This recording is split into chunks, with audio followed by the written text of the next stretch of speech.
नारायणं नमस्कृत्य नरं चैव नरोत्तमं देवीं सरस्वतीं व्यासं ततो जयमुदीरयितुमुखं करोति भाषाणं पुण्यं वैतेगिरिं यत्कृपात्महं वन्दे परमानन्दमाधवं विना प्रणततरोर्गणितं फलं सुखं गातं पुत्रवं संयुतं भागवतं रसमालयं भूरो रसिका भूभावुकाः ॐ व्यासं वसिष्ठमुत्तारं सत्यपूर्णमलं पराशरात्मनं बुद्धसुगतातं तपोनिधिं ॐ व्यासाय विष्णुरूपाय व्यासरूपाय विष्णवे नमो वै ब्रह्मनिधये वासिष्ठाय नमो नमः ॐ श्री परमात्मने नमः ॐ नमो भगवते वासुदेवाय।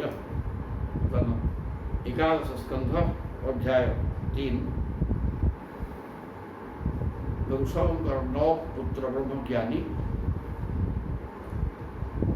निमि जनक राजा निमिक पाखु यज्ञ चलता आसिक ज्ञान उपदेश दौरान कवि हरि अंतरिक्ष 3 जन जावापर 4 नंबर हेले प्रबुद्ध प्रबुद्ध प्रबुद्ध विशेष वाक्य ज्ञान बर्तमान माया माया केमती हटो से संपर्क कहे कहते देखा प्रधान ज्ञानी 4 नंबर हेले प्रबुद्ध कहते आहरी 5 जन गुड़ी कह 25 सर्वत्रात्मेश्वरान्निख्यां कैवल्यम अनिकेत अनिकेततां विविक्त वीरवसनं संतोषं जेन केनचित्। माया कटिबा हेले आचरण किसी बदल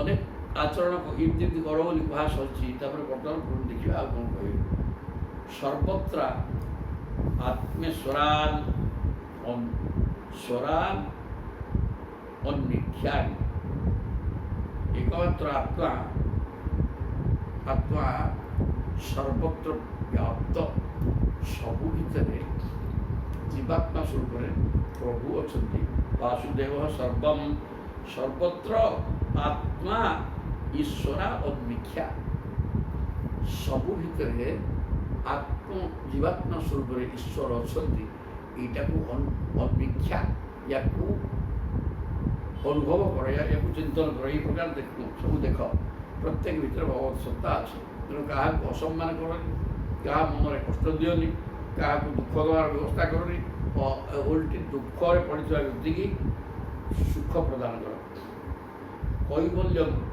अनिकेत तथा तो पवित्र ज्ञान निर्वसन गृह संपद प्रति ममता न रखा कैवल्यम अनिकेतता केवल से भाव कैवल्यम केवल केवल भगवान को चिंतन कर सब भितर आत्मा अच्छा देखियो क्या मन में कष्ट देवनी केवल एक ईश्वर चिंतन अनिकेतता गृह प्रति अत्यंत आसक्ति घोर कर घर को चामुड़ी रखनी घर को छाड़ी छाड़ गृह संपत्ति प्रति ममता रखनी सुंदर कथा तापर विविक्त चिरवसन विविक्त एकांत निजे बस 5 जन 3 जन बस हो ढाऊ आउर जाऊर कथा मुंड खराब हो निर्जन एवं निर्कुटिया क्या सहित मिशनी जान तो आम किसी परिवर्तित स्थिति अच्छे जगत ठार अन्य मैंने संसार को मोर कर जाऊनी पाखे बस सी कौन टे कहे खाली संसार कथा पागल हो संसार कथा शुणे आम दुखदायक सेमती जब मत किए अधघंटे कहीदेव मुंड को संपूर्ण स्कूल लाइन बिंदु से स्थिति मोर होने अवश्य कारण मुझे शुणी जड़े कहूँ तार से कहूँ मोर किसी मना करवा उचित शुणवे ना किंतु से कहते मत झूठा आलोचना कौन कल सी अलग कथा आउ गोटे आज कथा कौन कहूँ बोले तार से कहूँ किसी कहते गोटे शब्द शुणवार प्रश्न नहीं ओम नमो भगवते सी ती कहूँ मोर मु ओम नमो भगवते वासुदेवाय कहूँ एवं कौन सी कहला जदि कह हाँ मुआ कौन गोटे करदेवी जा शून्य थी कि भग कह कि कौन मठ किसी हुए तेणु विविक्त से क्या से मिशनी किए घड़ घड़ है तार सी हूँ बापा मोर कम अच्छी पलैबी मो घर सब जिया कर ଯାଉଛି କିଏ ଗୋଟେ ଆସିବା ଦୁର୍ଭାଗ୍ୟ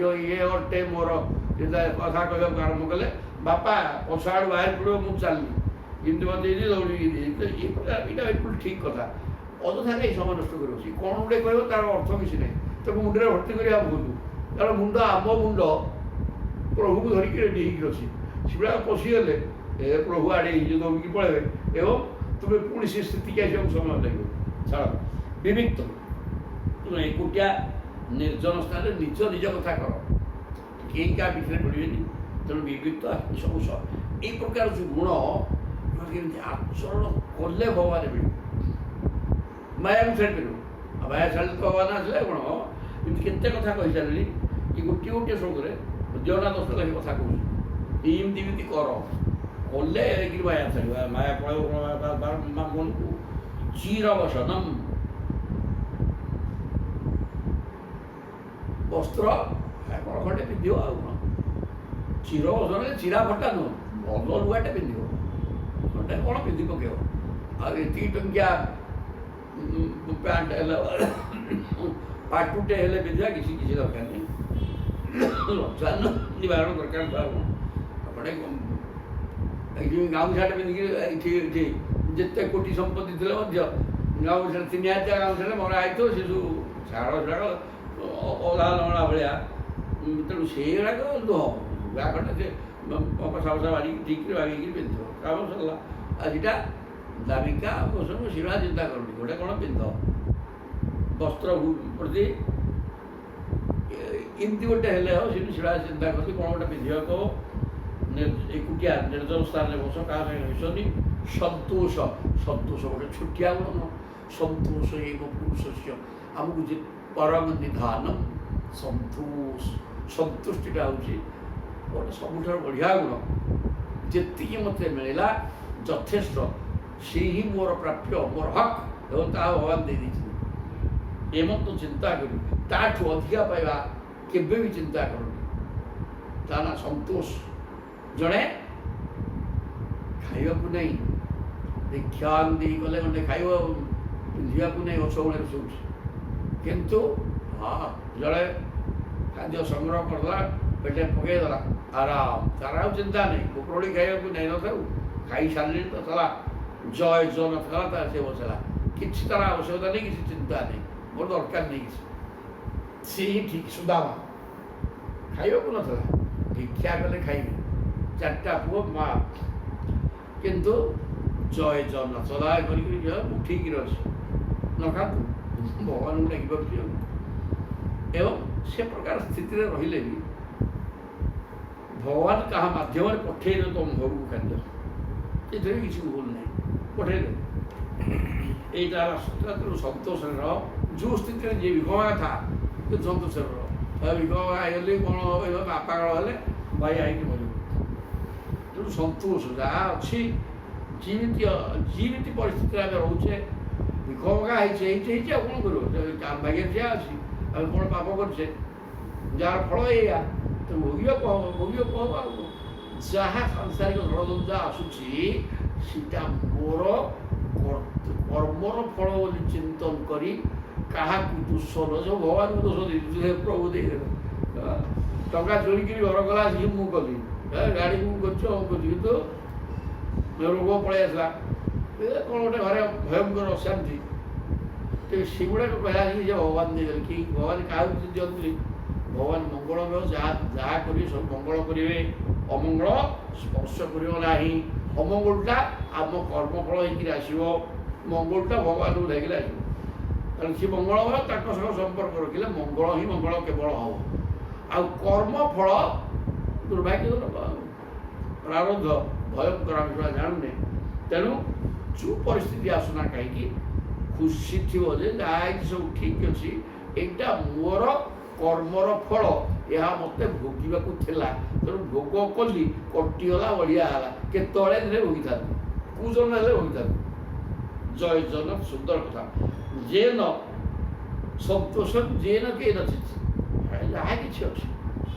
ଯାହା କିଛି ଅଛି ସେଥିରେ ଖୁସି ରହିବ ତାଠୁ ଅଧିକା ଚିନ୍ତନ କର ନାହିଁ ଏଇ ଯେଉଁ ଗୁଣ ଗୁଡ଼ିକ ଏଗୁଡ଼ାକ ହେଲେ ଜଣେ ମଣିଷ ହେଇକି ରହିବ ଆଉ ବୟସ ଦ୍ୱୈତ କଥା ହେଇଗଲା। ସର୍ବତ୍ର ସବୁ ଭିତରେ ଆତ୍ମସତ୍ତା ପରମାତ୍ମା ଅଛନ୍ତି। ବାସୁଦେବ ସର୍ବମ୍ ସମସ୍ତଙ୍କୁ ଭଗବାନ ଦୃଷ୍ଟିରେ ଦେଖିବ, କାହାକୁ କ୍ରୋଧ କରିବନି, ସମସ୍ତଙ୍କର ଉପକାର ଚିନ୍ତା କରିବ। ଇଏ ଗୋଟିଏ କଥା। ପୁଣି କେବଳ ଏକମାତ୍ର ଈଶ୍ୱର ହିଁ ଧ୍ୟେୟ ଏବଂ ଚିନ୍ତା କରି ଭଗବାନ ଡାକୁଥିବ। ତିନିରେ ଘରଟାକୁ ଯାଉଡ଼ିକି ଧରିବନି ମୋର ବୋଲି କରିକିରି, ଘର ସ୍ତ୍ରୀ ପିଲା ଟଙ୍କା ପଇସା ମୋର ବୋଲି ଭାବି ଜାବୁଡ଼ି ଧରିବ ନାହିଁ। ଆଉ ଏଇ ଗୋଟିଏ ଗୋଟିଏ ଗୁଣ ଏଗୁଡ଼ିକୁ ଯଦି ଆଚରଣକୁ ପକେଇ ଦେଲ, ଆଉ ତେବେ ମୁକ୍ତ ହେଇଗଲ। ମୁକ୍ତ ଯିବ ବିବିକ୍ତ ଏକାନ୍ତ ସ୍ଥାନରେ ଏକୁଟିଆ ବସିବା ବ୍ୟବସ୍ଥା କର। ବିବିକ୍ତରେ ନିର୍ଜନ ସ୍ଥାନ ଜନ ସମୟ ସହିତ ମିଶନି। କାରଣ ଜମୁସ ତୁମେ ମନେକର ଗୋଟେ ଉନ୍ନତ ସ୍ଥିତିରେ ଅଛ, ସେ ସ୍ଥିତିରେ ଆଉ ଜଣେ କିଏ ନାହିଁ, କଦାପି ନାହିଁ କି ରହିପାରିବ ନାହିଁ। ଜଣେ ସାଧକ, ପକ୍କା ସାଧକ ଏବଂ ସାଧାରଣ ମଣିଷ କୌଣସି ଭେଦ ନାହିଁ।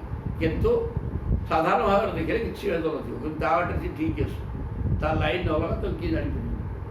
ତେଣୁ ବିବିକ୍ତ ମାନେ ଏକୁଟିଆ ବସ, କାହା ସାଙ୍ଗେ ମିଶିବା ଦରକାର ନାହିଁ। ଯାହା ପାଇବ ଖଣ୍ଡେ ପିନ୍ଧିବ, ଏଥିରେ କୌଣସି ଚିରା ଫଟା ମଇଳା ନୁହଁ, ପରିଷ୍କାର କରି ଗୋଟେ କ'ଣ ପିନ୍ଧ। ଆଉ ଏତିକି ଟଙ୍କିଆ ହେଲେ ପିନ୍ଧିବି, ଏସବୁ କାମ କିଛି ନାହିଁ। ସନ୍ତୋଷ ଯିଏ ନ କିଣିଛି, ଯାହା କିଛି ଅଛି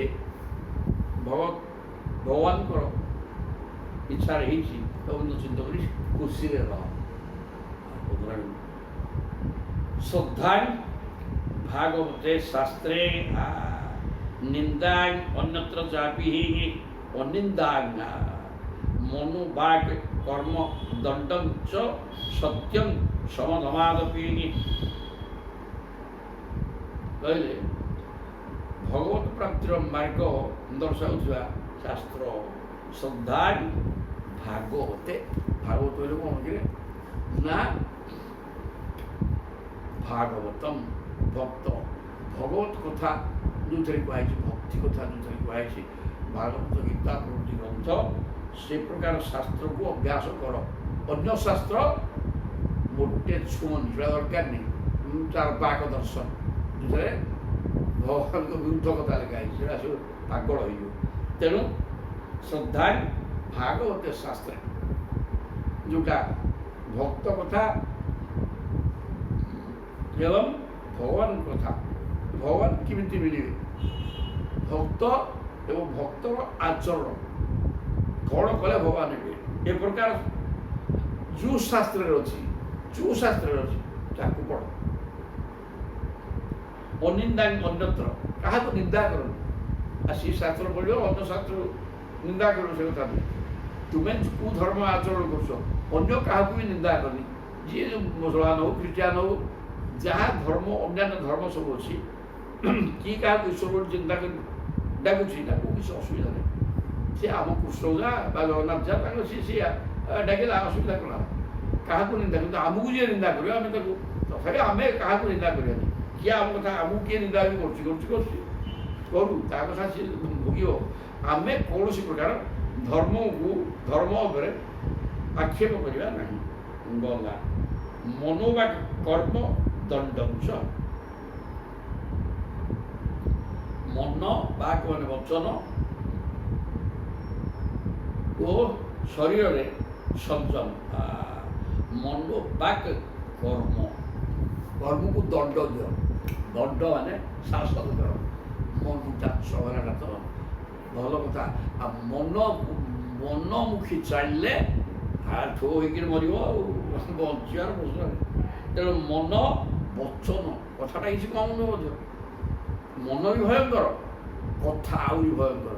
ଠୋସ୍ କଥା, କାହା ସମସ୍ତଙ୍କର ହୃଦୟକୁ ବାଜିଲା ଭଳିଆ କଥା ମୋଟେ କହନି, ତା ଦ୍ୱାରା ଶତ୍ରୁତା ସୃଷ୍ଟି ହେବ। ତେଣୁ ବଚନକୁ ବାକ୍ ସଂଯମ କର। କାହିଁକି ଗୋଟେ ହଡ଼ ହଡ଼ କି ପଦେ ଉଚିତ କଥା ପଦେ କହୁଥା, ଅଧିକା କଥା କହନ୍ତି ବାକ୍ ସଂଯମ। କାରଣ ଅଧିକା ବଡ଼ ହେଲେ ମଧ୍ୟ ଶରୀର ବହୁତ ଶକ୍ତି କ୍ଷୟ ହେବ। ତେଣୁ ସେ କଥା କର ନାହିଁ। ପଦେ ଚୁମ୍ବକରେ କହ। ମନ ଏବଂ ବଚନ, କାରଣ ବଚନର ଦେବତା ଅଗ୍ନିରେ ଖରାପ କଥା କହିଲେ ନିଆଁ ଲାଗିଯିବ। ତେଣୁ ମନ, ବଚନ ଏବଂ କର୍ମକୁ ଶୃଙ୍ଖଳିତ କର।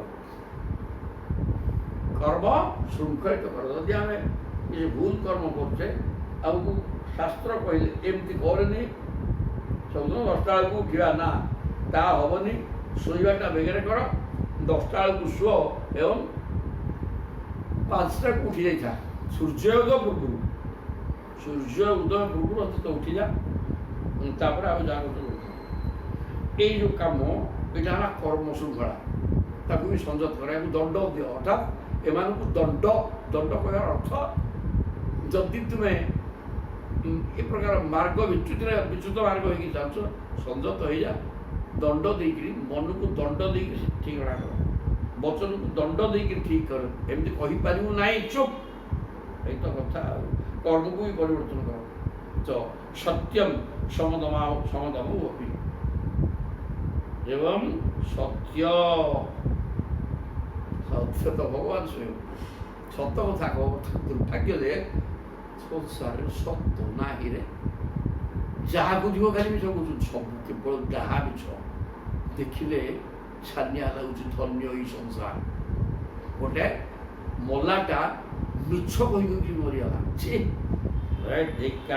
ତେବେ ସତ କହିବା ହିଁ ସମଦମ ଗୋପୀ। ସମ ଅର୍ଥାତ୍ ମନକୁ ନିଗ୍ରହ ବା ମନକୁ ଶାନ୍ତ କରିଦେବା। ସମ ମାନେ ମନକୁ ଶାନ୍ତ କରିଦେବା। ମନଟା ଉଚ୍ଛୃଙ୍ଖଳିତ ନ ହଉ, କୌଣସି ସାଂସାରିକ ବାଧା ବିଘ୍ନ ନେଇକି ଉଦ୍ବିଗ୍ନ ନ ହଉ, ସହଳା ଶାନ୍ତ ଅବସ୍ଥାରୁ ବିସର୍ଜିତ କରୁ। ଦମ ମାନେ ମନକୁ ସଂଯମ, ଦମ ମାନେ ଇନ୍ଦ୍ରିୟମାନଙ୍କୁ ଦମନ କର। ଇନ୍ଦ୍ରିୟ ଗୁଡ଼ାକ କେଉଁଠି ରୂପକୁ ଦେଖିବା, ସେ ବାଜ୍ୟ କଥା ଶୁଣିବା, ଏଇ ଯେଉଁ କରବାରେ ଲାଗୁଛନ୍ତି, ସେଗୁଡ଼ାକ ବନ୍ଦ କର। ସମ ବୋଇଲେ ମନ ସଂଯମ, ଦମ ବୋଇଲେ ଇନ୍ଦ୍ରିୟ ସଂଯମ। ଏଠି ଏଗୁଡ଼ିକ କଲେ ବଳେ ମାୟା କରିବ। ତେଣୁ ଯେଉଁ ଶାସ୍ତ୍ରରେ ଭାଗବତ ଅର୍ଥାତ୍ ଭକ୍ତ ଏବଂ କେମିତି ଭଗବାନଙ୍କୁ ପାଇବ, ଏଇ ଶାସ୍ତ୍ର, ଏଇ କଥା ଲେଖା, ଏଇ ଶାସ୍ତ୍ର ପଢ଼। ଅନ୍ୟ ଧର୍ମ ବା ଶାସ୍ତ୍ରକୁ ନିନ୍ଦା କରନ୍ତି। ମନ, ବଚନ, କର୍ମକୁ ଶୃଙ୍ଖଳିତ ସଂଯତ କର, ଦଣ୍ଡ ଦେଇକିରି। ସତ୍ୟ କହ, ମନକୁ ସମ କର, ଶାନ୍ତ କରିଦିଅ। ମନ କୌଣସି ସାଂସାରିକ ଜଳଝଞ୍ଜାକୁ ନେଇକିରି ସେ ଉଦ୍ଧ ନ ହଉ ଏବଂ ସମସ୍ତ ଇନ୍ଦ୍ରିୟକୁ ବିଷୟ ସହିତ ଯୋଗ ନ କରି, ଆଖି ଅଛି ଦେଖୁନୁ କ'ଣ ଅନବରତ ଜଗନ୍ନାଥଙ୍କୁ ଦେଖାଉଛି ଆମର ଗଣେଶ ଗୋଟେ ଚ୍ୟାନେଲ, ଜୟ ଜଗନ୍ନାଥ ବସିକି ଦେଖେ।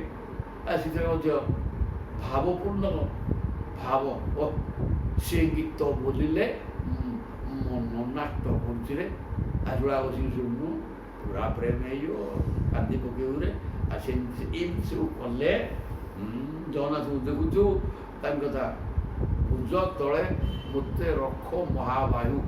ୟାକୁ ଯଦି ମନରେ ସେ ବୁଲୁଥିଲା ସ୍ୱର ଦେଇକିରି, ତାକୁ ଯଦି ମନରେ ଧରି ନେଇଗଲ ନା, କାନ୍ଦୁଥିବ। ଆଉ ଅନେକ ଅଛି ଗୀତ, ଚମତ୍କାର ସବୁ। ତେବେ ପାଠ ହେଲା, ଇଏ ପ୍ରକାର କର, ସବୁ ସଂଯତ ହେଇଗଲା, ମାୟା କଟିଯିବ। ମାୟା ବାଟ ପାଇବନି, କୁଆଡ଼େ ପଳେଇବ।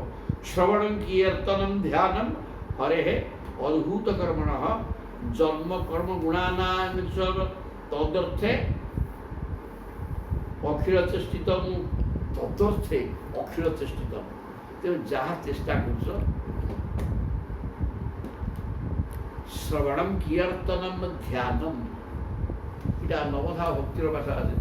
ନବଧା କଥା କହୁନାହାନ୍ତି। ଶ୍ରବଣଂ କୀର୍ତ୍ତନଂ ଧ୍ୟାନ ସ୍ୱର୍ଣ୍ଣ, ଏ ତିନି ନବଧା ଭକ୍ତି ଭିତରେ ତିନି ହେଲା ଶ୍ରେଷ୍ଠ।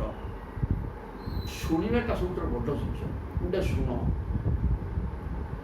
ଯେଉଁମାନେ ଭଗବତ ପ୍ରେମୀ ଯାକ ଭଗବାନଙ୍କୁ ଧରି ସାରିଛନ୍ତି, ଅନେକ କହୁଛନ୍ତି ଟିଭି ମାଧ୍ୟମରେ, ତାଙ୍କ କଥାକୁ ଶୁଣ ବା ସତ୍ସଙ୍ଗ କର।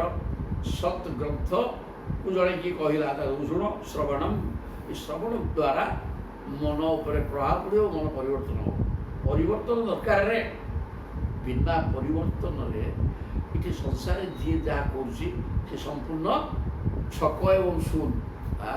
ତେଣୁ ତାକୁ ପରିବର୍ତ୍ତନ କରିବାକୁ, ପରିବର୍ତ୍ତନ ହିଁ ଭଗବାନ କାଳକୁ ନହେଲେ ଗୋଟେ କିଛି ହେବନି। ଶ୍ରବଣ କର, କୀର୍ତ୍ତନ କର, ଗିରି ବଜେଇକିରି କୀର୍ତ୍ତନ, ସେଟା ହେଲା ବଡ଼ ପାଟିରେ କୀର୍ତ୍ତନ।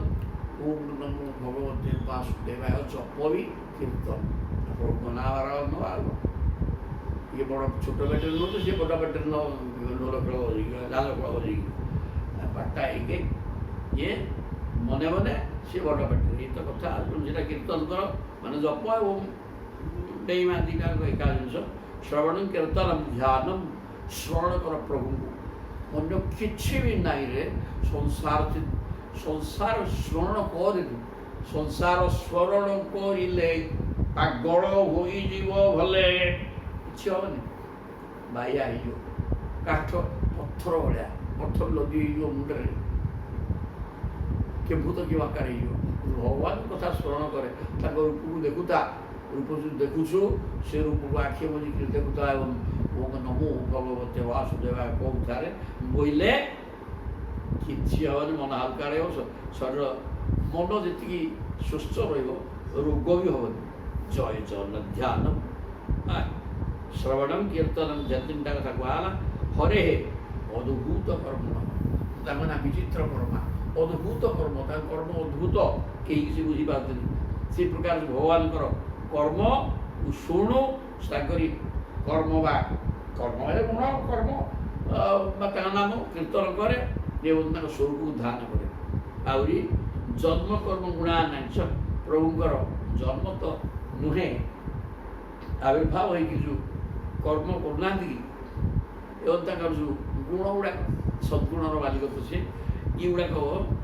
ଶୁଣୁ କୀର୍ତ୍ତନ କରି ଧ୍ୟାନ କରିଛ ଆଉ ତଦର୍ଥେ ଅକ୍ଷୟ ଚେଷ୍ଟିତ ସେ ଭଗବାନଙ୍କ ପାଇଁ ସବୁ ଚେଷ୍ଟା କରେ ହାତ ଅଛି କ'ଣ କରିବୁ ଦେଖୁଛ ଫୁଲ ଗୁଡ଼େ ଫୁଟୁଛି ତୋଳିକିରି ଆଣିକିରି ଫୁଲ ବୁଝିବା ପ୍ରଭୁଙ୍କୁ ଦେବା ହାତ ଅଛି କ'ଣ କରିବୁ ମାଳି ଧରିକି ଜପ କରିବୁ ଓମ୍ ନମୋ ଭଗବତେ ବାସୁଦେବାୟ ମନକୁ ପ୍ରଭୁଙ୍କର ସ୍ୱରୂପରେ ଲଗେଇ ଦେଇ ହାତ ଅଛି ଜପ କରିବୁ ହାତ ଅଛି କ'ଣ କରିବୁ ତାକୁ ଚାପଡ଼ା ପକେଇବୁ ନା ସେଗୁଡ଼ାକ ଛାଡ଼ିଦେ ତାପରେ ତଦର୍ଥେ ପ୍ରଭୁଙ୍କ ପାଇଁ ସମସ୍ତ ଚେଷ୍ଟା କରେ ପାଦ ଅଛି ତ ନା ଚାଲେ ମନ୍ଦିର ଦୂର ବାଟ ଯାଇ ହେଉଛି ଦୂର ବାଟ ହିଁ ଚାଲିକି ଯିବୁ ଅସୁବିଧା କ'ଣ ଯିବୁ ସେଠି ଟିକେ ପ୍ରଭୁକୁ ଚାହିଁକି ବସିବୁ ବୋଇଲେ ଏଇ ତ ସମସ୍ତ ଇନ୍ଦ୍ରିୟକୁ ପ୍ରଭୁଙ୍କ ପାଇଁ ଲଗେଇ ଦିଅ ଯାହା ତୁ ଚେଷ୍ଟା କରୁଛୁ ସଂସାର ଚେଷ୍ଟା କେବଳ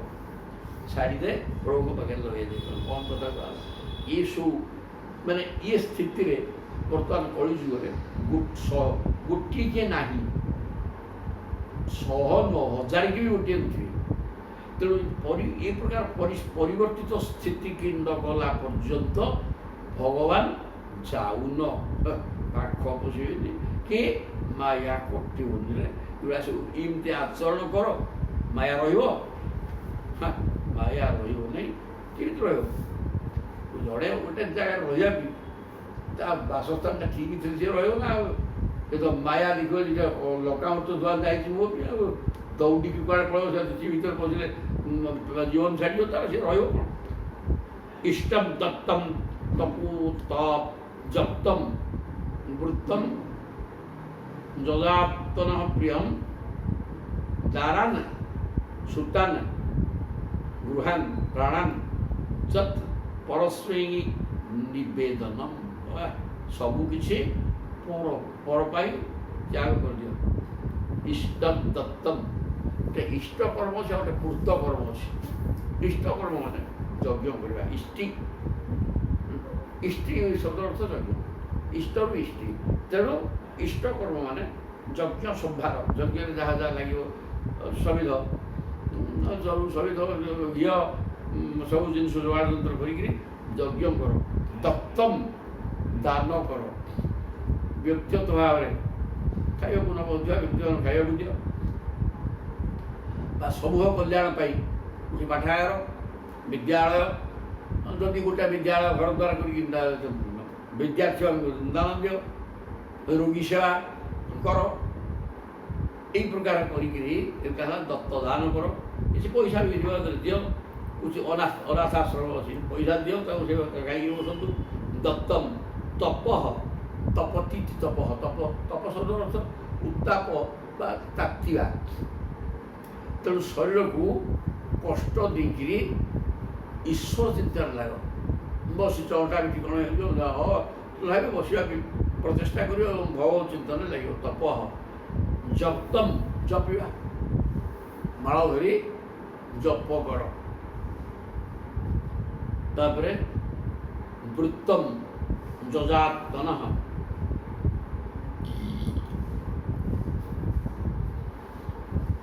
ସଦାଚାର ନିଜର ସବୁ ପ୍ରିୟ ପଦାର୍ଥ ଯଜାତନ ଯଜ୍ଞ କରିବା କଥା এই ପ୍ରକାର ସବୁ ପ୍ରିୟ ପଦାର୍ଥ ନିଜର ସମସ୍ତ ପ୍ରିୟ ଯଜାତନ ପ୍ରିୟମ ସର୍ବାନ ସବୁ ପ୍ରିୟ ପଦାର୍ଥକୁ ଦେଇଦେବା ବ୍ୟବସ୍ଥା ବି କର। ଯେମିତିକି ସ୍ତ୍ରୀ ପୁତ୍ର ଗୃହ ପ୍ରାଣ ଆଉ ପ୍ରାଣ ତ ଦେଇଦେବ ଆଉ କ'ଣ ଅଧିକ କଥା ଅଛି। ଯତ୍ ପରସ୍ମୈ ଯତ୍ ପ୍ରିୟମ ଯୋଉଟା ସବୁ ପ୍ରିୟ ନା ମନୁଷ୍ୟର ହଁ ଇଏ ପ୍ରିୟ ଜିନିଷ ଗୁଡ଼ାକ ମଧ୍ୟ ପରସ୍ମୈ ନିବେଦନ ଅନ୍ୟ ସେବାରେ ଲଗେଇବ। ଏମାନଙ୍କୁ ମଧ୍ୟ ଯାହାକି ନିଜର ତ ଅନ୍ୟ ସେବା ଯିଏ କରିବା ଉଚିତ ବି ନୁହେଁ ତଥାପି ସେମାନଙ୍କୁ ମଧ୍ୟ ଅନ୍ୟ ସେବାରେ ଲଗେଇବ। ଏଇଟା ହେଲା ପାଠ ଆଉ ସହଜ କଥା ସବୁ ଏଗୁଡ଼ାକ କରିବାକୁ ହବ। ଏ ପ୍ରକାର ଆଚରଣ କଲେ ସେ ସେଇ ତ ମାୟା ସ୍ତ୍ରୀ ପିଲା ଘର ଦ୍ୱାର ନିଜର ପ୍ରାଣ ଏଗୁଡ଼ାକ ଏଇ ତ ବନ୍ଧନ ପାଇଁ କାରଣ। କିନ୍ତୁ ଏଗୁଡ଼ାକ ଯଦି ଅନ୍ୟ ପାଇଁ ତୁମେ ବ୍ୟବହାର କଲ ଆଉ ମାୟା କ'ଣ ରହିବ? କେବଳ ସ୍ୱାର୍ଥ ପାଇଁ ଏଗୁଡ଼ିକ ଧରିକିରି ନିଜର ସ୍ୱାର୍ଥ ଚିନ୍ତନ କଲେ ବାନ୍ଧି ହେଇଗଲ। ଏଗୁଡ଼ାକ ଯଦି ପର ପାଇଁ କରିଦେଲ ସ୍ୱୟଂ ସ୍ୱାର୍ଥ କଟିଗଲା। ସ୍ୱାର୍ଥ କଟିଗଲେ ତୁମେ ପରାର୍ଥ ପର ପାଇଁ ତ ସବୁ ପ୍ରୟୋଜନ ଆଉ ପର ପ୍ରୟୋଜନ ହେଇଗଲା ମାନେ ଭଗବାନ ମିଳିଲେ ଆଉ କ'ଣ ମାୟା ବଢ଼ିଆ ପଳେଇ ଆସେ ତା ନା ତ ମାୟା ଏଗୁଡ଼ାକୁ ଜାବିଟିକି ଧରିଲେ ମାୟା ଛାଡ଼ିଦେଲେ ମାୟା ହଟିଗଲା। ଏବଂ କୃଷ୍ଣାତ୍ମନାଥେଷୁ ମନୁଷ୍ୟେଷୁ च सौहृदम परिचर्यां चुभयत्र महश्चु नृषु साधुषु महश्चु नृषु एवं साधुषु एवं कृष्णात्म नाथेषु जो मानकर आत्मा मनुका कृष्णमय आत्मा बोले मन हम आत्मा बोले शरीर अर्थ भी हो विभिन्न स्थान उटा कौन हम अर्थ तेणु कृष्ण बुझे कृष्ण हूँ एकमात्र नाथ मान स्वामी जगन्नाथ स्वामी ए प्रकार जो मनुष्य केवल जगन्नाथ सर्वस्व कृष्ण सर्वस्व अच्छी से सहित सौहृदम सुहृद भाव रखे कारण से जागतिक कथा कहे ये जागतिक कथा शुणा तो भल लगे यहाँ बुझा दरकार से कृष्ण कथा नुआ नुआ कथा ईश्वर संपर्कित कथा कह से प्रेम तक हम सी भी सही कथा कहे तेणु सहित मित्रता करे आहरी परिचर्या चुभयत्र महश्चु साधुषु नृषु महज्जन जी महत्वा श्रेष्ठ सहित संपर्क रही भगवान सहित संपर्क रखि साधु पुरुष बा महज्जन साधुषु महश्चु नृषु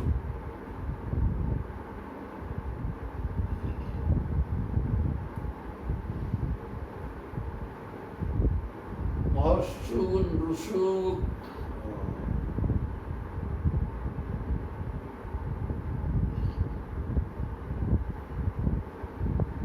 चुभयत्र तीटा परिचर्या एमानकर सेवा कर क्या महज्जन एवं साधु जे परपाई उत्सर्गीकृत से साधु एवं महज्जन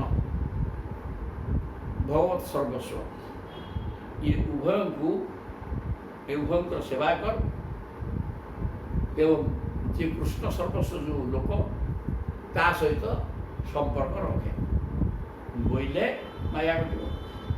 ପରସ୍ପରାଦୁକଥନମ୍ ପାବନମ୍ ଭଗବତ ଯଶଃ ମିଥଃ ରକ୍ତି ମିଥଃ ତୁଷ୍ଟି ନିବୃତ୍ତିରେ ମିଥଃ ଆତ୍ମନଃ। ଏ ପ୍ରକାର ଲୋକଙ୍କ ସହିତ ମିଶି ତା ସହିତ ପରସ୍ପରାନୁକଥନମ୍ ପାବନମ୍ ଭଗବତ ଯଶ, ଭଗବାନଙ୍କର ପବିତ୍ର ଯଶ କଥା ଆଲୋଚନା କରୁଥିବା ବ୍ୟକ୍ତି ସହିତ ମିଶିକିରି ତୁ ତା ଦେହରେ ଆଲୋଚନାରେ ଭାଗ ନାହିଁ। ଏଇ ତ କଥା ଆଉ। ପରସ୍ପରାନୁକଥନମ୍ ପାବନମ୍ ଭଗବତ ଯଶ, ଭଗବାନଙ୍କର ଯଶକୁ ଗାନ କରୁଥିବା ବର୍ଣ୍ଣନା କରୁଥିବା ବ୍ୟକ୍ତି ସହିତ ମିଶି ସେ କଥାରେ କଥା ମିଶେଇକିରି ତୁ ମଧ୍ୟ ସେ ଯଶ ଗାନ କରେ। ମିଥ ପରସ୍ପର ରତି ଏବଂ ପରସ୍ପର ସ୍ନେହ ଭାବ ଶ୍ରଦ୍ଧା। ରତି ମାନେ ଏକାକାର ହେଇଯିବା, ପ୍ରଭୁଙ୍କ ସହିତ ରତି ଭାବ ରଖେ, ଏକାକାର ହେଇଯା, କୃଷ୍ଣମୟ ହେଇଯା। ପୁଣି ମିଥ ରତି ମିଥ ତୁଷ୍ଟି,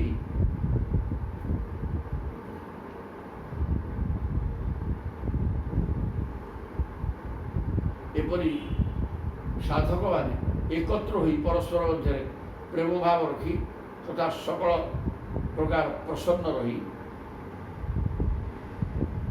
ସଂସାରରୁ ଉପରତ ହୋଇ ପରସ୍ପର ମଧ୍ୟରେ ଆଧ୍ୟାତ୍ମିକ ଶାନ୍ତି ଅନୁଭବ କରିବାକୁ ପଡ଼ିବ। ମିଥ ଭଗବାନଙ୍କ ସହିତ ନ ହଉ, ଏହି ପ୍ରକାର ଯେଉଁ ପ୍ରାଣୀ ସଦାବେଳେ କୃଷ୍ଣ ପ୍ରେମରେ ଅଛି ସେମାନଙ୍କ ସହିତ ସମ୍ପର୍କ ରଖ, ତାଙ୍କ ସହିତ ମିଶିଯା, ଏକାକାର ହେଇଯା, ଆଉ ସେଇମାନଙ୍କ ସହିତ ଖାଇବା ପିଇବା ବସିବା ଉଠିବା କରି ସନ୍ତୋଷ ଲାଭ କର। ନିବୃତ୍ତି এই ପ୍ରକାର ହେଇଗଲେ ସଂସାର ଧର୍ମ ଛାଡ଼ିଯିବ, ସଂସାର ବଳ ହଟିଯିବ। ନିବୃତ୍ତି ମିଥ ଆତ୍ମନ, ସଂସାର ହଟିଯିବ ଏବଂ ଆତ୍ମ ସାକ୍ଷାତକାର ହେବ। ସ୍ମରନ୍ତଃ ସ୍ମାରୟନ୍ତଶ୍ଚ ମିଥଃ ଅଘୌଘ ହରଂ ହରି। ଶ୍ରୀକୃଷ୍ଣ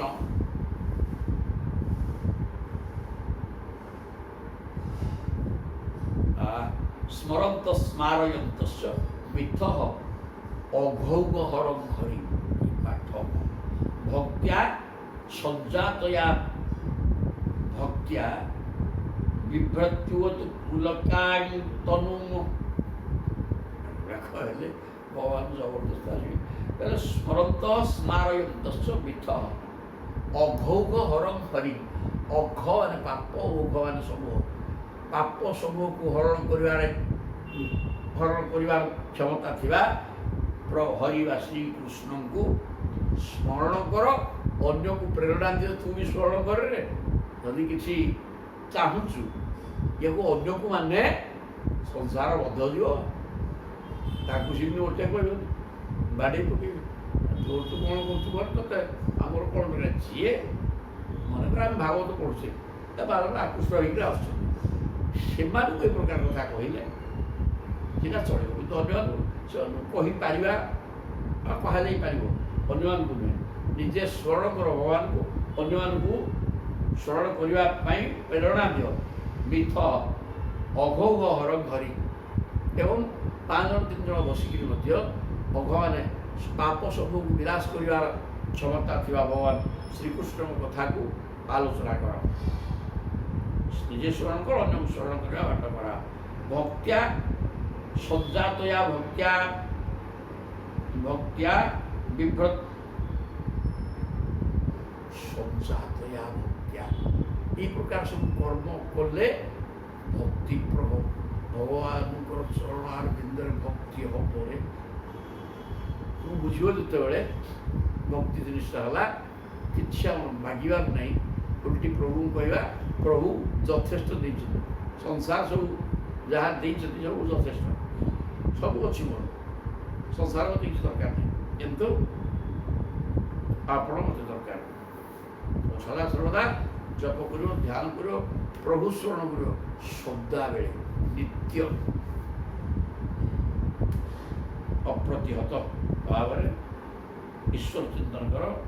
तापर से जो भक्ति भाव जागृत भक्तिया विभ्रति पूरका ए प्रकार भक्तिर सह ईश्वर चिंतन कले तुम शरीर रोमांचित हो आखि अश्रुपूर्ण हो कंठ गदगद हो ईश्वर सत्ता अनुभूत हे से प्रकार स्थिति रे जदि सदा सर्वदा रहीगल भगवान तुम रहा तो जीव पड़े से जीवन की किसी नहीं से माया पड़े भगवान पशिगल तेणु सदाबे प्रभु स्मरण रह निजे स्मरण करता पाखे जी बसा कहतु स्मरण कर मत बेकार कथा कहनी कि बेकार कथा शुणी पाठ तापर क्वचित रुदंत्यमन चिंतया क्वचित हसंती नंदंती विदंत्यलौकिका नृत्यंती गायन्त्यनुशीलयन्त्यागा यत्यजन भवन्ति तूष्णिनि परमित्य निवृत्ताः एमती हरे ता गला भी नहले भगवान केमती मिलिबे क्वचित रुदंती ये भगवता भगवान कथा कहीकि कांदी पकाउथ्यो अच्युत चिंतया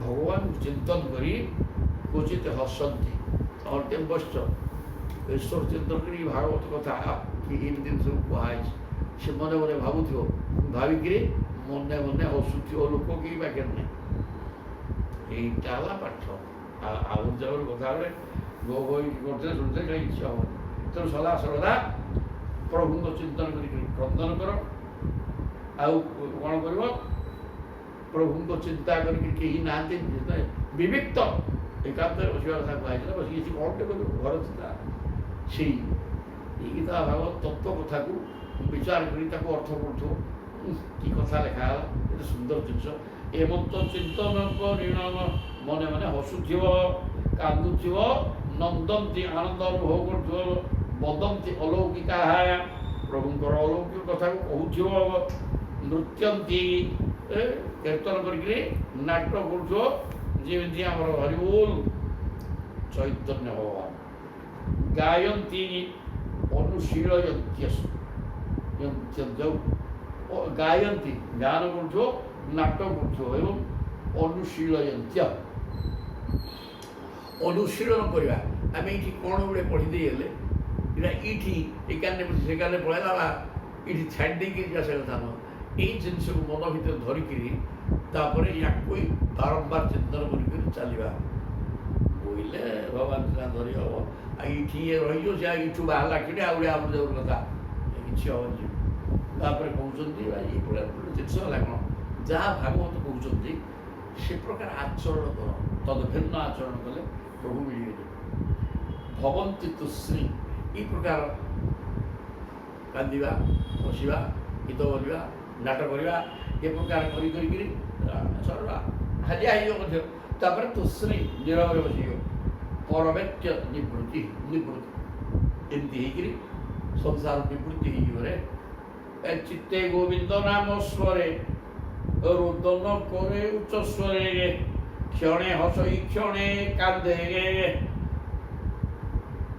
क्षणे हसई क्षणे नाचे घन गर्जन करे उचे क्षणके गाए गुण गाथा कही अलौकिक कथा क्षणके कृष्ण गुण गुणी चक्षु पूजई हुई तुनी ये मत जगन्नाथ दास ठीक लिखिले ये सुंदर भाव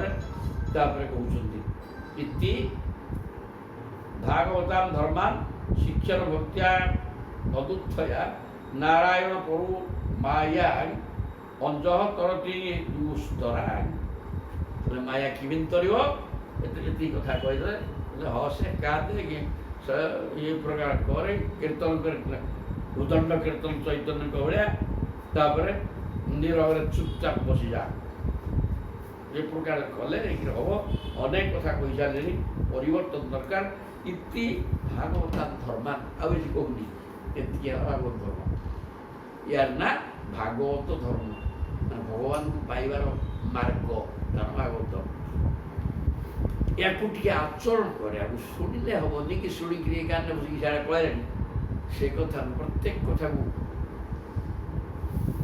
ଶୁଣିକିରି ବୁଝୁ ଏବଂ ଆତ୍ମସମୀକ୍ଷା କରେ। ପ୍ରକୃତରେ ତୁ ଏମିତି କିଛି କରୁଛୁ ତ? ଯଦି କରୁଛୁ ତାହେଲେ ଭଗବାନ ମିଳିବେ, ନ କରୁଛୁ କିଛି ମିଳିବେ। ଏ କଥା ସବୁ କରେ। ଶିକ୍ଷାର ହତ୍ୟା ତଦୁତ୍ଥୟା ଏ ପ୍ରକାର ଜିନିଷକୁ ଶୁଣିକିରି କାର୍ଯ୍ୟର ଜାଗାରେ ବୋଲେ କ'ଣ ହେବ? ନାରାୟଣ ପଡ଼ୁ ତେଣୁ ସଦା ସର୍ବଦା ମନ କୃଷ୍ଣ ଓ ନାରାୟଣମୟ ହେଇକି ରହିବା, କୃଷ୍ଣମୟ ହେଇକି ରହିବା ଫଳରେ ଅଞ୍ଜସା ତରତି ଦୁସ୍ତରାଗ ମାୟାଗ ଅଞ୍ଜସା ଦୁସ୍ତର ମାୟାକୁ ଖେଳିଲା ଭଳିଆ ତରିଯିବ। ଅତି ସୁବିଧା। ମାୟାଟା ଦୁସ୍ତର, କେହି ତରିପାରୁନି। ସମସ୍ତେ କହୁଛନ୍ତି ସାତଟା ମାୟା, ସମସ୍ତେ କହୁଛନ୍ତି, କିନ୍ତୁ ମାୟାକୁ ଜାବୁଡ଼ିକି ଧରୁଛି। ସେ କଥାଟା ପାଟିରୁ ବାହାରୁଛି, ଭିତରୁ ନୁହଁ। ତେଣୁ ଭିତରୁ କଥାଟା ବାହାରିବା ଦରକାର। ଇଏ ମାୟା ଏବଂ ତ୍ୟାଜ୍ୟ ଅଛି ବୋଇଲେ ଯାଇକି ହବ। ଏବଂ ମାୟାକୁ ଛି ଖାଲି ଏମିତି କହିଦେଲେ ତ ଅନେକ କହିଦେବେ, କିନ୍ତୁ ତାକୁ ଆଚରଣ ପକେଇ ଦେବା ଦରକାର। କ'ଣ କ'ଣ କଲେ ମାୟା କଟିବ ତେଣୁ ସ୍ପଷ୍ଟ ଭାବରେ କୁହାଗଲା। ବର୍ତ୍ତମାନ 18 ଶ୍ଲୋକ ଠାରୁ 32 ନମ୍ବର ଶ୍ଲୋକ, 12, 2, 14, 18, 19, 20, 3, 3, 3, 35 ମାନେ 15ଟି ଶ୍ଲୋକ ଚମତ୍କାର ଭାବରେ କହିଲେ ମାୟା ହଟିବାର। ଏ ପ୍ରକାର ଆଚରଣ କର, ମାୟା ହଟିବ। ଆଉ ମାୟା ହଟୁନି ବୋଲି କହନି, ହଟିବାର ବାଟକୁ କୁହାଯାଏ। ତେଣୁ ନିଜର ପରିବର୍ତ୍ତନ ଦରକାର, ବଦଳାଇବାକୁ ହବ। ବୋଇଲେ ମାୟା କଟିଯିବ, କୌଣସି ଅସୁବିଧା ନାହିଁ। ଏ ଦୁସ୍ତର ମାୟା ହେଲେ ମଧ୍ୟ ଶୀଘ୍ର କଟିଯିବ। ଏ ମନ୍ତ ବର୍ତ୍ତମାନ 4 ମୂର୍ତ୍ତି ଗଲେ। 5 ନମ୍ବରରେ ଆଉ ଜଣେ ଆସୁଛନ୍ତି, ରାଜା ଉବାଚ। ରାଜା ପ୍ରଶ୍ନ କରିଛନ୍ତି ମାୟା କେମିତି କଟିବ? ଇଏ ମାୟା କଟିବା କଥା କହିଦେଇକି ପାଠ ବନ୍ଦ। ତାପରେ ରାଜା ପ୍ରଶ୍ନ କରୁଛନ୍ତି, ସାଙ୍ଗେ ସାଙ୍ଗେ ଆଉ ଗୋଟେ ପ୍ରଶ୍ନ। କିଏ? ରାଜା ନିମି କହିଲେ ନାରାୟଣାନ ବିଧାନସ୍ୟ ବ୍ରହ୍ମଣଃ ପରମାତ୍ମନଃ ନିଷ୍ଠାଂ ଅରହତ କୁ ବକ୍ତୁଂ ଜୁୟଙ୍ଗି ବ୍ରହ୍ମବିତ୍ତମଃ। କହିଲେ ହେ ମହର୍ଷିଗଣ, ଆପଣ ନେଉଛନ୍ତି ପରମାତ୍ମାଙ୍କର ବାସ୍ତବିକ ସ୍ୱରୂପ। ବ୍ରହ୍ମବିତ୍ ବ୍ରହ୍ମୀବ ଭବତି, ବ୍ରହ୍ମବିତ୍ ବ୍ରହ୍ମୀବ ଭବତି।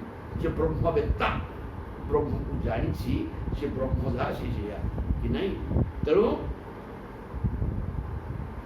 ଆପଣମାନେ ବ୍ରହ୍ମ ସତ୍ତାକୁ ଅନୁଭବ କରୁଛୁ, ସର୍ବଶ୍ରେଷ୍ଠ ବ୍ରହ୍ମ ସତ୍ତା ଅନୁଭବ କରୁଥିବା ସାଧୁ। ତେଣୁ ବ୍ରହ୍ମ ପରମାତ୍ମାଙ୍କୁ ନାରାୟଣ ନାମରେ ଉଲ୍ଲେଖ କରାଯାଏ। ତାଙ୍କର ସ୍ୱରୂପ କିପରି ତାହା ବୁଝେଇକି କହନ୍ତୁ। ଆଉ କହିଲେ ନାରାୟଣ ବିଧାନସ୍ୟ ବ୍ରହ୍ମଣଃ ପରମାତ୍ମନଃ। ସିଏ ନାରାୟଣ, ସେଇ ହିଁ ବ୍ରହ୍ମ, ସେଇ ହିଁ ପରମାତ୍ମା, ନାଇଁକି? ତେଣୁ ଇଏ ଯେଉଁ ଜିନିଷ ବ୍ରହ୍ମ ନାରାୟଣ ବା ପରମାତ୍ମା ନିଷ୍ଠାଂ ଅରହତକୁ ବକ୍ତୁ, ୟାଙ୍କୁ ତ କିଏ ୟାଙ୍କର ସ୍ୱରୂପ କ'ଣ କେହି ବର୍ଣ୍ଣନା କରିପାରୁନାହାନ୍ତି। କିଏ ୟାକୁ ଜାଣିଛି ଯେ କହିବ? ତେଣୁ ତୁମେ ବି ଜାଣିଛ, କାହିଁକି? ତୁମମାନେ ହେଉଛନ୍ତି ବ୍ରହ୍ମ, ତୁମେ ହିଁ ବ୍ରହ୍ମବିତ୍, ବ୍ରହ୍ମ ଯାହା ତୁମେ ସିଆ। ତେଣୁ ବ୍ରହ୍ମ ହିଁ ତାଙ୍କ କଥା ସିଏ କହିବେ ନା ଆଉ ଜଣେ କିଏ କହିବ? ତେଣୁ ଭଗବାନ ଶ୍ରୀକୃଷ୍ଣ ଭଗବାନ ହେଲେ ଜ୍ଞାନମୟ। ତାଙ୍କ ସମ୍ପର୍କିତ ଜ୍ଞାନ ତାଙ୍କ ପାଖରେ ଥିବା ହେତୁରୁ ସେ ଜ୍ଞାନମୟ, ସଜାର ବଜାର ନାହିଁ। ତେଣୁ ତାଙ୍କର ନା ଜ୍ଞାନମୟ, ଜ୍ଞାନ ହିଁ ଆଧ୍ୟାତ୍ମିକ ଜ୍ଞାନ। ଏବଂ ସିଏ ଚାହିଁଲେ ତମକୁ ଜ୍ଞାନ ଦେବେ, ଅନ୍ୟ ଜଣେ ଜାଣିନି, ଜାଣିବାର ପ୍ରଶ୍ନ ନାହିଁ ପ୍ରଭୁ। ତେଣୁ ଆପଣମାନେ ଯେହେତୁ ବ୍ରହ୍ମବିତ୍, ବ୍ରହ୍ମ ଯାହା ଆପଣମାନେ ସେଇଆ। ତେଣୁ ନାରାୟଣ ବ୍ରହ୍ମ ବା ପରମାତ୍ମା କ'ଣ ସେ କଥା କହିଦିଅନ୍ତୁ। କାରଣ ଆପଣ ବ୍ରହ୍ମବିତ୍ ତମଃ, ବ୍ରହ୍ମଜ୍ଞମାନଙ୍କର ଭିତରେ ସର୍ବଶ୍ରେଷ୍ଠ। এই কথা রাজা প্রশ্ন করেছিলেন পিপ্পলায়ন বাচ। 5 নম্বরে আসলে পিপ্পলায়ন, কবি হরি অন্তরিক্ষ প্রবুদ্ধ। তারপরে 5 নম্বর পিপ্পলায়ন কোণ কহিলে ব্রহ্মঙ্কর স্বরূপ। আরম্ভ হয়ে পিপ্পলায়ন কହୁଛନ୍ତି স্থিত ভব প্রলয় হেতু অহেতু অস্য যত সো প্রজাগর সুষুপ্তিষু সদ্বহিশ্চ দেহেন্দ্রিয়াগা সুহৃদয়ানি বদন্তি যেন সঞ্জীবিতানি তদবেহি পরম নরেন্দ্রন তত্ত্ববেহি। তাহলে বর্তমান পিপ্পলায়ন কହୁଛନ୍ତି ବ୍ରହ୍ମଙ୍କର ସ୍ୱରୂପ। କହିଲେ ହେ ରାଜନ ନିମି, जो परम प्रभु यही विश्वर स्थिति उद्भव प्रलय सृष्टि स्थिति विनाश स्थिति आगे कहुए स्थिति माने पालन पालन करती विष्णु तेणु आगे ना कहला तापर उद्भव माने सृष्टि करिया ब्रह्मा विष्णु ब्रह्मा और शिव प्रलय प्रलय मानिक स्थिति उद्भव प्रलय हेतु यार ये कारण हेतु अहेतु अस्य तार हेतु पुणी अहेतु सृष्टि संसारटा दृश्यमान संसार सृष्टि स्थिति विनाश करुँच कि करना एमती कौन यमती कहला बुझू कौन आ से प्रभु किए बुझीपार ना से पाठटा से यार भी सत्यता अच्छी यहाँ परस्पर विरोध कथा निश्चित बुझी हम ना नहीं बुझी हम कि ब्रह्म एक माया कि लगे मायाटा माया ब्रह्मस्थिति की पड़ो जो तीन गुण समान से ब्रह्मस्थित रही जाऊँ ब्रह्म सहित मिसी जा किंतु ब्रह्म माया ब्रह्म सहित मिसीगले ब्रह्म सागर मिसी जेहेतु भाया कि जो सृष्टि हम से माया टी अलग कर दूसरी से मायाटा शक्ति अंश जो भीतर अच्छी बाहर करदे सी माया ही जगत को सब तैयारी कर तेणुक प्रभु माया जिनिस कौन तो जब मायार सृष्टि छड़ा किसी जना नहीं कि बुझीपार कि बुझार प्रश्न किसी नहीं तो कौन दरकार छड़ा तेणु बाटे सी असंत आनंद एवं ज्ञान सत्य स्वरूप सदाबले असंत माया सदाबले रोनी केतले अच्छी तो केतले से प्रभु जगह मिसिक ब्रह्म हो तेणु से माया तेणु प्रभु सृष्टि करुँच सृष्टि स्थिति विनाशर कारण कारण भी सृष्टि विनाशर कारण बोली कहु जेहेतु मायाटा भीतर था माया तैयारी करमती गोटे आरोप कराऊँगी कहुई कि सी प्रकृत में ये लगे नहीं मायार काम माया सीधा सड़क या सहित संपृक्त तेणु प्रभुंर या सहित संपर्क नहीं किंतु अच्छी बोले आम आरोप करुचे कि ना यहाँ गोटे से प्रकार कहुई जेहेतु मायाटा पाखे रही पारे यही तो कथा ये साधारण कथा माया जेहेतु पाखे रही पारे तेरे सृष्टिटा मायार माया ही सृष्टि कर प्रभु आदौ जानते छड़ा कौन जिन तो कौन लगा तेणु प्रभु जदिव जगत कि पाठ ये सृष्टि स्थिति विनाश जदिव प्रभु ही कारण किंतु कारण भी नुहति कारण माया सब कर सुंदर कथा तापर कहले जत सो प्रजागर सुसुप्तिषु सत बहिष्ठ किंतु जहाँकर आउ कहीं कारण नहीं से जागृत स्वप्न सुसुप्ति यही तीन अवस्था साक्षी रूपे रहती जत सो प्रजागर सुसुप्ति जागृत स्वप्न एवं सुसुप्ति अवस्था तीन जागृत स्वप्न सुसुप्ति सुसुप्ति अवस्था किछि नहीं माने प्रलय अवस्था सीटा सुसुप्तिटा प्रलय अवस्था से किछि नहीं स्वप्न अवस्था सृष्टि है जागृत अवस्था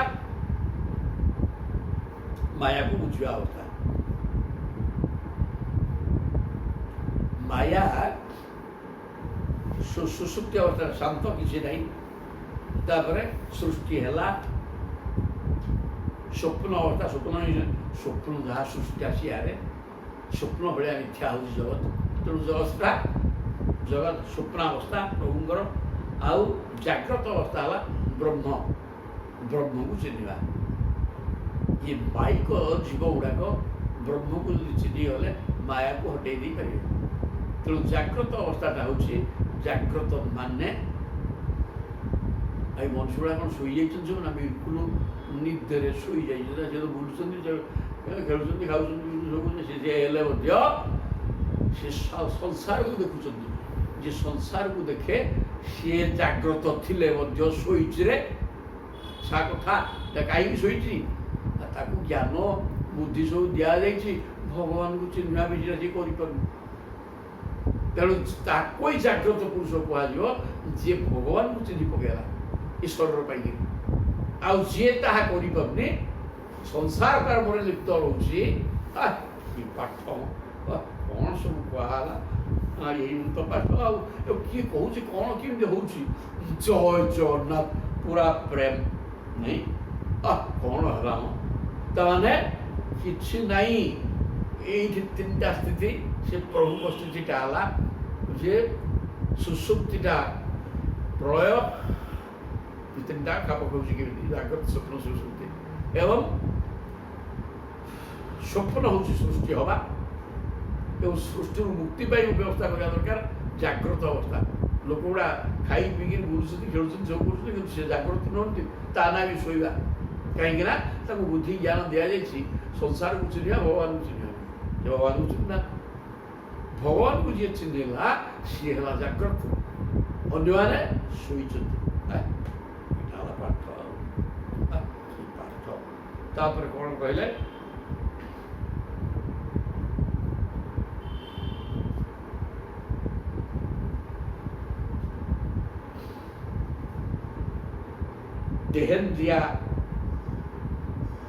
ଦେହେନ୍ଦ୍ରିୟାସୁ ହୃଦୟାନି ଚରନ୍ତି ଚେନ। ଦେହ ଇନ୍ଦ୍ରିୟ ପ୍ରାଣ ଓ ହୃଦୟ ସତ୍ତାବାନ ହୋଇ ନିଜ ନିଜର କର୍ମ କରନ୍ତି। ଦେହ ଗୋଟେ ଅଛି ସମସ୍ତଙ୍କର ସବୁ ଜୀବଜନ୍ତୁ ଅସତ୍ତା ପବଞ୍ଚି ସବୁ ଦେହ ଅଛି ଇନ୍ଦ୍ରିୟ ବି ଅଛନ୍ତି ଏବଂ ଇନ୍ଦ୍ରିୟାସୁ ଇନ୍ଦ୍ରିୟ 10ଟା ଦେହ ହୃଦୟ ମନ ବୁଦ୍ଧି ଅନେକ କଥା ଅଛି ହୃଦୟ ଅଛି। ତେବେ ଏଗୁଡ଼ାକ ୟାକୁ ନେଇକିରି ପ୍ରତ୍ୟେକ ଜୀବ ବିଚରଣ କରୁଛନ୍ତି ସଂସାରରେ ଖାଇବା ପିଇବା ବିଭିନ୍ନ ପ୍ରକାର କର୍ମ କରିବା ଇତ୍ୟାଦି କରୁଛନ୍ତି ନାଇଁକି। ସଞ୍ଜୀବିତାନି ତଦବେହି ପରମ ନରେନ୍ଦ୍ର।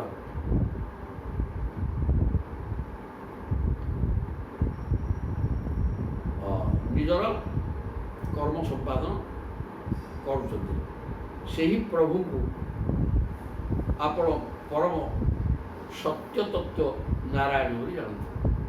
ସଞ୍ଜୀବିତା କିନ୍ତୁ ଏଇ ଯେଉଁ ଦେହ ମନ ବୁଦ୍ଧି ଇନ୍ଦ୍ରିୟ ଧରିକିରି ଶରୀର ଧରିକିରି ଏଠି ଯେଉଁ ସବୁ ଝିଅମାନେ କାମ କରୁଛନ୍ତି ନା ନାଇଁ ନା ହଁ ତାହେଲେ ସେଗୁଡ଼ାକ କ'ଣ ସେଗୁଡ଼ାକ ତାଙ୍କ ପ୍ରକୃତ ସ୍ୱରୂପ ସେମିତିକା ନୁହଁରେ ସେଗୁଡ଼ାକ ଜଡ଼ ଗୁଡ଼ାକ ଏ କାମ ଯିଏ କରୁଛି ସେଇ ବ୍ରହ୍ମ ସେଇ ନାରାୟଣରେ ବାପା କହିଲେ ସମସ୍ତେ କରୁଛ ତ କାମ ନା ହଁ ଖାଉଛୁ ପିଉଛୁ ହଉଛୁ କଥା କହୁଛୁ ବିଭିନ୍ନ ପ୍ରକାର କର୍ମ କରୁଛୁ ଆଉ ତାହେଲେ ଏଇଟା କିଏ କରୁଛୁ କି ରେ ତୁ କରୁଛୁ ନା ନା ତୁ ସେ ମଲା ଶବ ନୁହେଁ ତୁ ସେଇଆରେ ତୋ ଭିତରେ ଜଣେ ଅଛନ୍ତି ରେ ସଞ୍ଜୀବିତାନି ତତ୍ ଅବେହି ସଞ୍ଜୀବିତାନି ଯାହା ଯିଏ ଥିବା ତୁ ବଞ୍ଚିକି ରହିଛୁ ଏବଂ ଏଇ କର୍ମ ଗୁଡ଼ା କରୁଛୁ ଇଏ ବୁଝରେ ବାପା ମୂଢ଼ ମାନବ ତତ୍ ଅବେହି ତାକୁ ଜାଣେ ବ୍ରହ୍ମ ବୋଲି।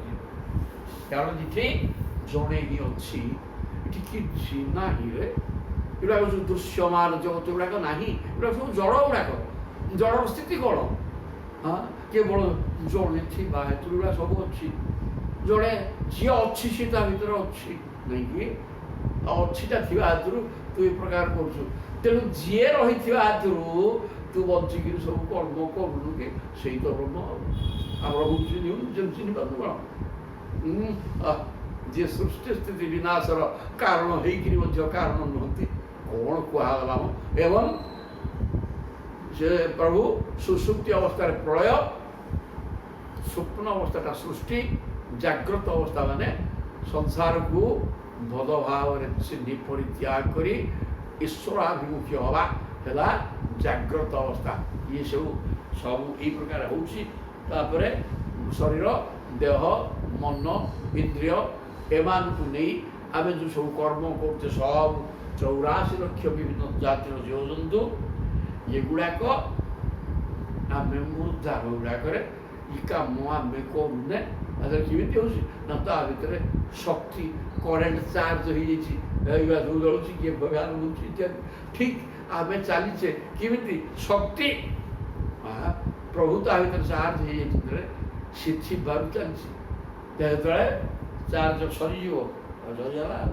ତେଣୁ ଯିଏ ଶକ୍ତି ଦେଇକିରି ବଞ୍ଚେଇକି ରହିଛନ୍ତି ସେଇ ବ୍ରହ୍ମ ସତ୍ତା ଧନ୍ୟ। ଆଉ ବ୍ରହ୍ମ କ'ଣ ଚିହ୍ନୁଛି ବସିକିରି? କ'ଣ ନ କହିଲେ ମୋ ଆଉ ବ୍ରହ୍ମ ଚିହ୍ନିବାରେ ଭୁଲ ରହିବ? ଆଉ ଧନ୍ୟ ଭାଗବତ କ'ଣ ପଢ଼ା ହେଉଛି, କ'ଣ ହେଉଛି ଏଗୁଡ଼ା 100 ଥର ବୁଢ଼ା ପଡ଼ିଲାଣି।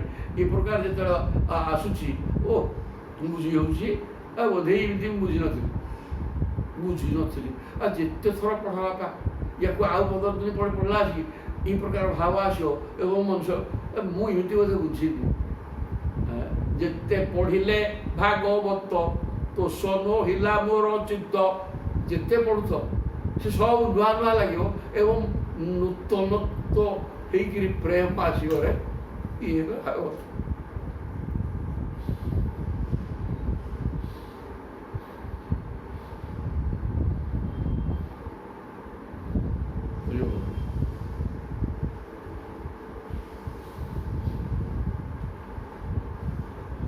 ବ୍ରହ୍ମ ନିରୂପଣ କଥା ଏଠି କୁହାଯାଉଛି, ଅତି ଚମତ୍କାର ଜିନିଷ ଆଉ ପୁରା ପ୍ରେମ। ଆଉ ତାପରେ କହିଲେ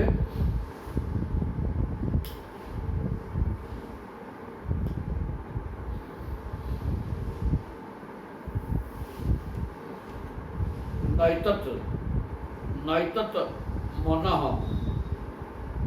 ବିଶତି ବାକ୍ ଉତ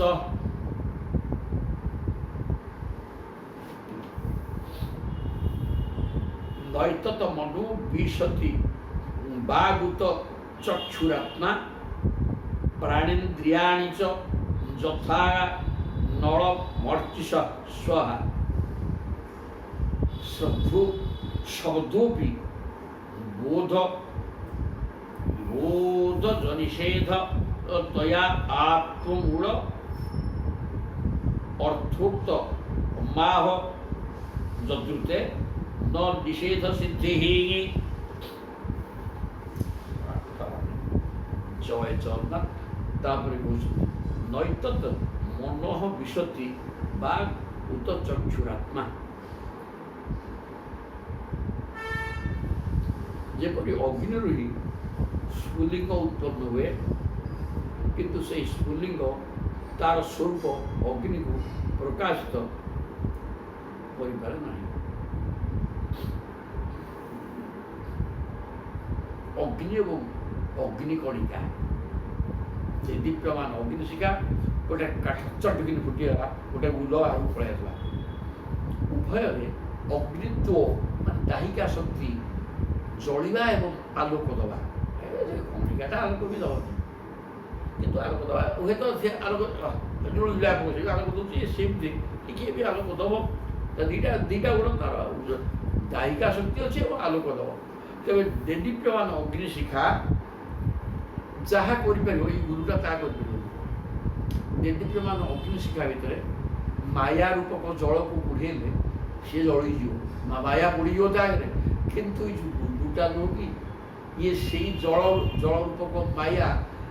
ଜଳ ତ ପଡ଼ିବା ଦରକାର ନାହିଁ, ଓଦା ଗାମୁଛାରେ ପଡ଼ିଗଲେ ମଧ୍ୟ ବି ଭିଜିବ। ତାମାନେ ମାୟା ଆଗରେ ଇଏ ଫ୍ୟୁଜ୍ ହେଇଯାଉଛି। ଇଏ ଶକ୍ତି, ଇଏ ହିଁ ବ୍ରହ୍ମ ସତ୍ତା, କିନ୍ତୁ ସିଏ ମାୟା ସାମ୍ନାରେ ତାର ଏଠି କହୁଛନ୍ତି ବ୍ରହ୍ମ ନିଶ୍ଚିତ ମାୟାକୁ ପୋଡ଼ିକି ଜଳାଇଦେବ, ମାୟା ତା ବ୍ରହ୍ମ ପାଖ ବସିବନି। କିନ୍ତୁ ତାଙ୍କର ଯେଉଁ ଅଂଶ ଜୀବାତ୍ମା ହେଇକି ସବୁ ଭିତରେ ରହିନି କି, ସେ କ୍ଷମତା ସମ୍ପନ୍ନ ନୁହେଁ। ପ୍ରଭୁ ଯେତିକି କ୍ଷମତା ସମ୍ପନ୍ନ, ଆଉ ଯେଉଁଠି କରେଣ୍ଟଟା ବାହାରୁଛି ସେଠି ଶକ୍ତିର ପ୍ରାଚୁର୍ଯ୍ୟ ଘଟିଯାଇଛି।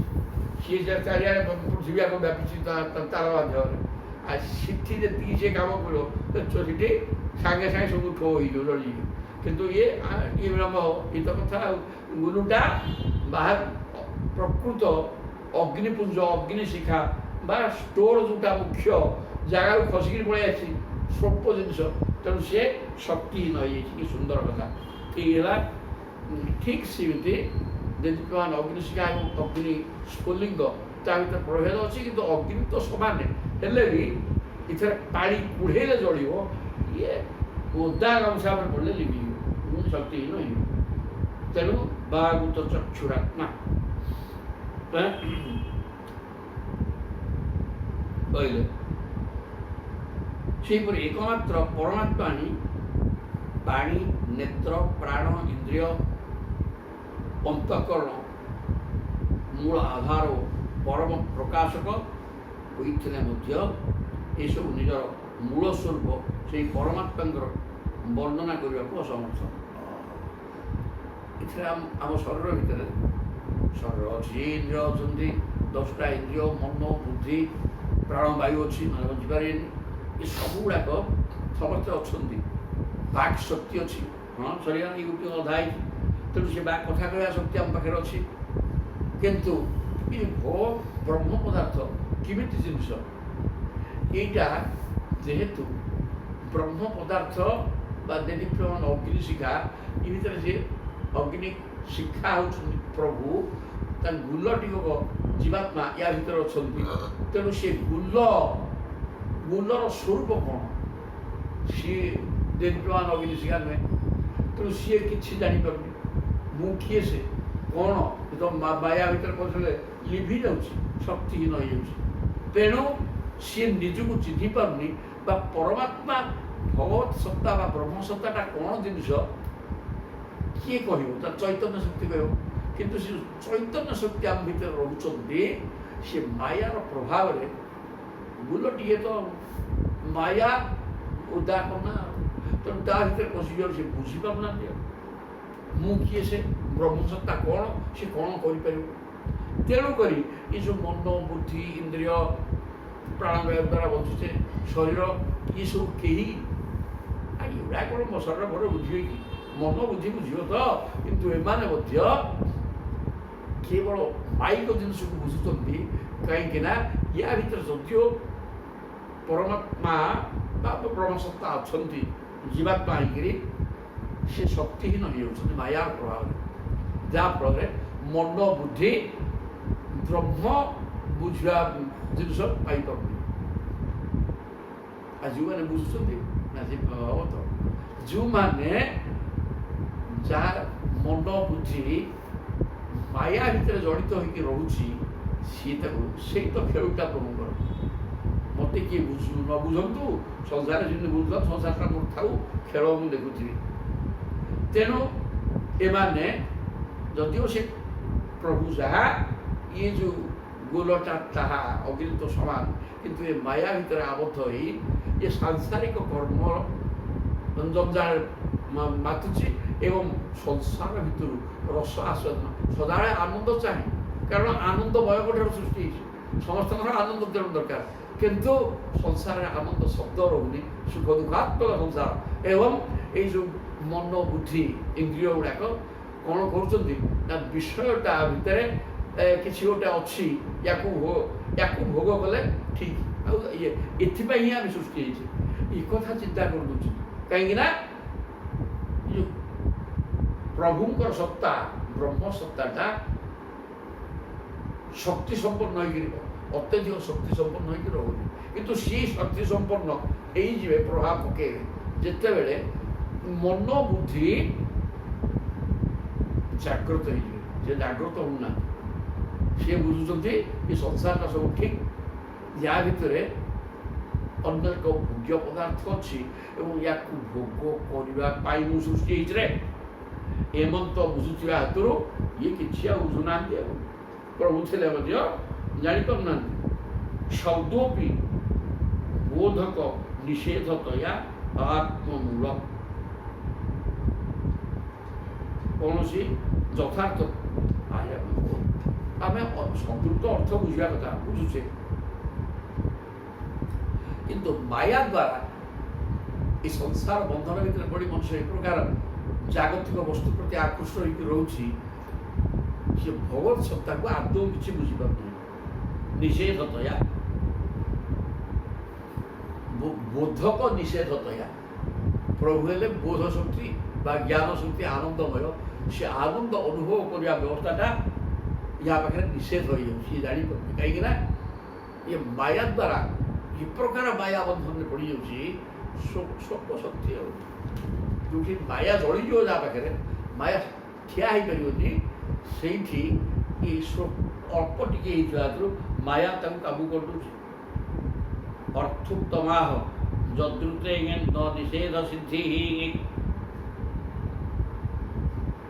ତାଙ୍କୁ ବୋଧ କରାଯାଉଥିବା ସାଧନାକୁ ନେତି ନେତି ଏହା ନୁହେଁ ବଚନ ଦ୍ୱାରା ନିଷେଧ କରି ହିଁ ତାଙ୍କୁ ନିରୂପଣ କରନ୍ତି। ପରମାତ୍ମାଙ୍କର ବର୍ଣ୍ଣନା କରିବାକୁ ଅସମର୍ଥ ହେଇଯାଏ କିଏ?